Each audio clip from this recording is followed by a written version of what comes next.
I used to think love faded slowly, like colors on an old bedsheet after years of wash cycles. But with Ethan, it felt more like a switch had flipped. One day, we were close. The next, there was distance. And now, most nights, I sat at the kitchen table, watching him sleep from across the hallway, wondering what had gone quiet between us. Ethan had always been calm, never one for dramatic expressions or loud affection, but lately, his silence was suffocating. He worked as a night shift accountant, numbers always on his mind, stress lingering in the corners of his eyes. He'd come home just after midnight, eat in silence, and crawl into bed without so much as a word. It wasn't like we'd fought. There was no single argument that ended us. It was more like he drifted further away each night, one quiet evening at a time. Then the visits started. It began subtly. I noticed a police cruiser parked near our home a few nights in a row. At first, I assumed it was unrelated, maybe some neighborhood patrol. But then I saw him. A tall officer, always alone, with a strong jawline and a steady walk. He never knocked. Never lingered long. Just came and went. The first time I saw him up close, I was peeking through the blinds, careful not to make noise. He stood at our front porch and glanced at the door as if waiting for it to open. Then, after a few minutes, he left. No sound.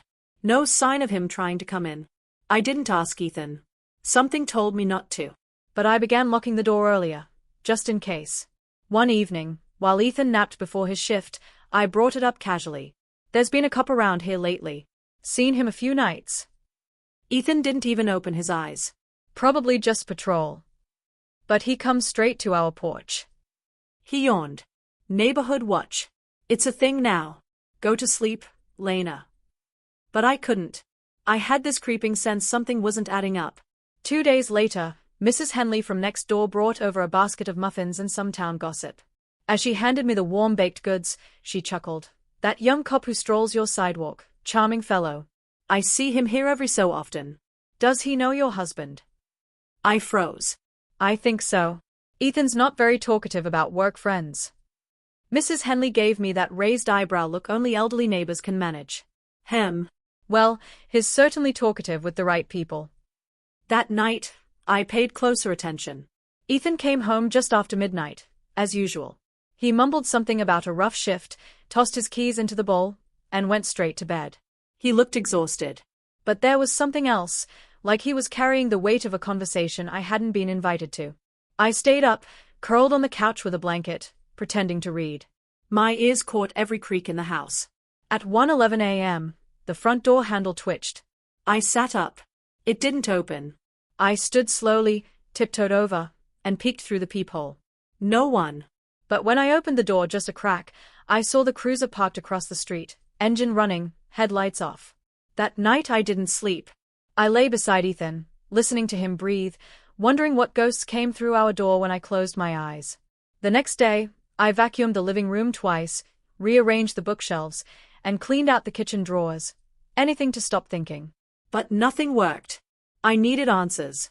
I considered confronting Ethan again, asking directly. But deep down, I didn't want to hear a lie. Or worse, something true that I couldn't handle. So I waited. I waited for that moment when the house was quiet again, and the night had stretched long enough to invite secrets in. And when that night came, I left the front door unlocked. Just barely. Just enough. And then I sat in the dark, pretending I was asleep. The house was silent except for the faint ticking of the hallway clock and the low hum of Ethan's snoring from the bedroom. I sat curled on the couch again, legs tucked under me, blanket over my lap. The front door was slightly ajar, only a sliver, just wide enough to test a boundary I hadn't crossed before. I didn't know what I was expecting. Maybe I thought nothing would happen. Maybe part of me hoped something would. At 12:53 a.m., I heard it. A soft knock, barely audible. 2 gentle taps. I didn't move. The door creaked wider on its own. He stepped in, just like that. Officer Carter stood in the entryway like he'd been invited. His dark uniform looked sharper under the dim lamplight, and the way his eyes met mine sent a chill down my spine, not of fear, but of something deeper. Something stirring. Lena, he said softly, like he already knew me. I nodded slowly. You know my name. I've spoken to Ethan a few times. Community outreach program. Late shift patrol. He mentioned you. There was something oddly calming about the way he spoke, like every word was measured. He walked in slowly, hands in front of him, respectful, like a guest waiting for permission to take a seat. He sat on the armchair across from me. "I'm not here to make you uncomfortable," he said, voice low. "I just notice things. The light's always on late. You sitting alone?" I clenched the blanket a little tighter.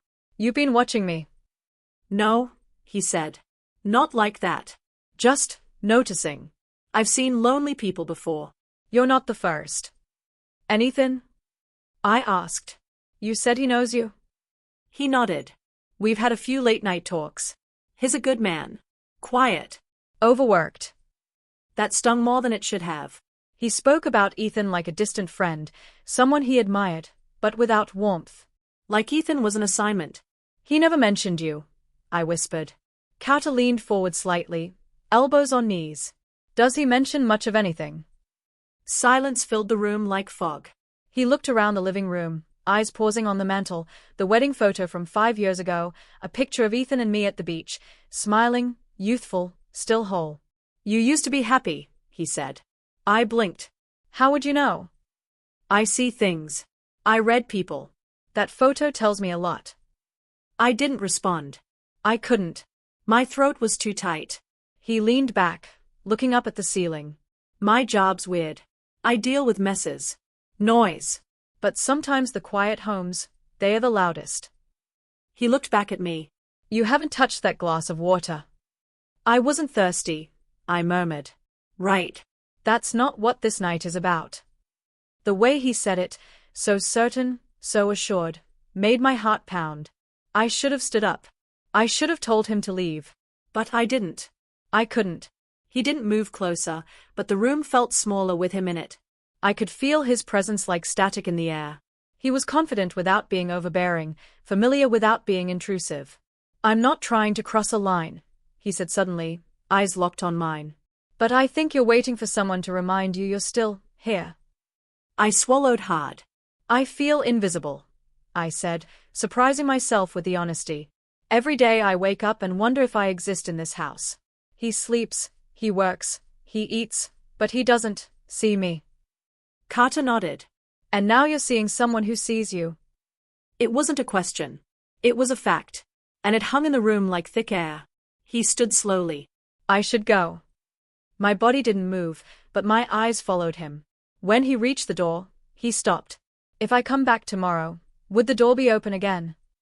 I didn't answer. He looked over his shoulder. "You don't have to say it. Leaving it open, that's an answer." Then he stepped outside and closed the door gently behind him. I sat there, breath shaky, staring at the door like it might speak. I wanted to feel guilt, but instead, I felt something I hadn't felt in a long time. Anticipation. The door stayed locked the next night. Not because I had second thoughts. If anything, I couldn't stop thinking about Carter, but because Ethan came home earlier than usual. He brought leftover takeout and handed it to me wordlessly, like some act of duty. He didn't ask how I was. Didn't notice my silence. He just ate, changed, and went to bed like always. The quiet returned. But now, it felt unbearable. I lay next to Ethan, staring at the ceiling while his soft snores filled the dark. My mind wasn't here anymore. It was replaying every word Carter had spoken. Every glance. The way he stood in the doorway, like he belonged and didn't. The way I'd wanted him to stay, even when I didn't dare say it. I hated how alert I was to the silence. How it felt louder than words. More honest than the rituals I'd been clinging to for years. The next evening, I did unlock the door again. I sat on the couch like before, same blanket, same position, but this time, my heart raced with expectation. Minutes passed. Then an hour. Then 2. I nearly convinced myself he wasn't coming back when I heard the faint knock. I didn't pretend to sleep. I opened the door. He stood there, this time without the uniform hat, his collar loosened, rain dampening his sleeves. His eyes were softer tonight, like he'd shed some invisible armor. "I wasn't sure," he said quietly. "I wasn't either," I replied, stepping aside. He entered, his presence just as commanding yet somehow gentler. He didn't sit. Neither did I.